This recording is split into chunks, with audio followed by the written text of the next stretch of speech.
সন্ধ্যায় নাস্তা করেছিলাম আর রাত 8টার দিকে নুডলস বানিয়ে এশালকে খাইয়েছিলাম। সেজন্য রাতে ডিনারের খুব বেশি একটা চিন্তা ছিল না। তো রাত যখন 9:30 তখন ফ্রিজ থেকে বড় একটি তেলাপিয়া মাছের প্যাকেট খুলে আবারও লবণ দিয়ে ধুয়ে হলুদ মরিচ লবণ দিয়ে মাখিয়ে চুলায় বসাতে যাব। ঠিক তখনই দেখি যে গ্যাস শেষ। ও মাই গড, এখন কি করব? রাতে কিভাবে ডিনার প্রিপেয়ার করব? তাড়াহুড়া করে এশালের বাবাকে ফোন দিলাম যে বাসায় তো গ্যাস শেষ। সে বলল সমস্যা নেই, আমি প্রায় চলে এসেছি, বাসার নিচেই আছি। কিছুক্ষণের মধ্যেই বাসায় ঢুকলো, বলল সিলিন্ডার গ্যাস যে চালাবে ওটার প্রাইস এখন জানো কত? আমি বললাম কত? অনেক গুণ বেড়ে গেছে।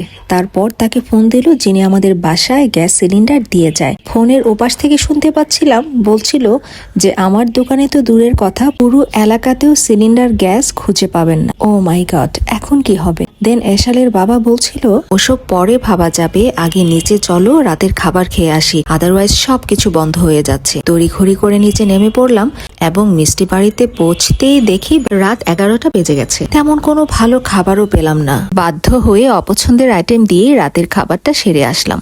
যাই হোক, সমস্যা পার হলো। পরদিন সকালবেলা যথারীতি আমরা ব্রেকফাস্টটা বাইরেই সারলাম।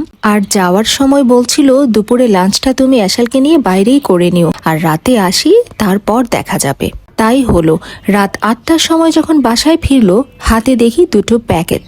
ও মা, খুলে দেখি একটিতে ইলেকট্রিক চুলা, নাম তার ইন্ডাকশন, অ্যান্ড পাশাপাশি আরেকটি প্যাকেটে ইন্ডাকশন চুলার সাথে অ্যাডজাস্টেড ইন্ডাকশন পাতিল। কি ব্যাপার? বলল কোনো উপায় নেই, আপাতত ইন্ডাকশন চুলা দিয়ে চালাও, তারপর দেখা যাবে। এই ছিল সেদিনকার সন্ধ্যার কাহিনী। যদিও প্রথম দিকে একটু ভয় পেয়েছিলাম, ও মাই গড, ইলেকট্রিক চুলা আমি চালাতে পারবো? কিন্তু পরক্ষণেই মনে হলো ভালোই হলো, ইন্ডাকশন চুলার সাথে কিছু নতুন নতুন ইন্ডাকশন পাতিল পাওয়া যাবে। এই ছিল সেদিনকার সন্ধ্যার কাহিনী।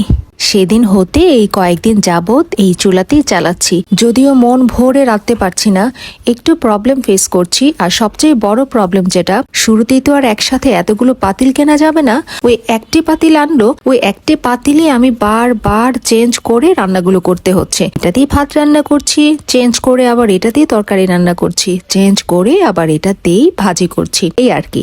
তো হয়তোবা নেক্সট উইকে কিছু পাতিল কিনে নিব। বাই দ্য ওয়ে, আজ আমার মাছ ভুনায় কি মিসিং ছিল বলতে পারেন? ধনিয়া পাতা।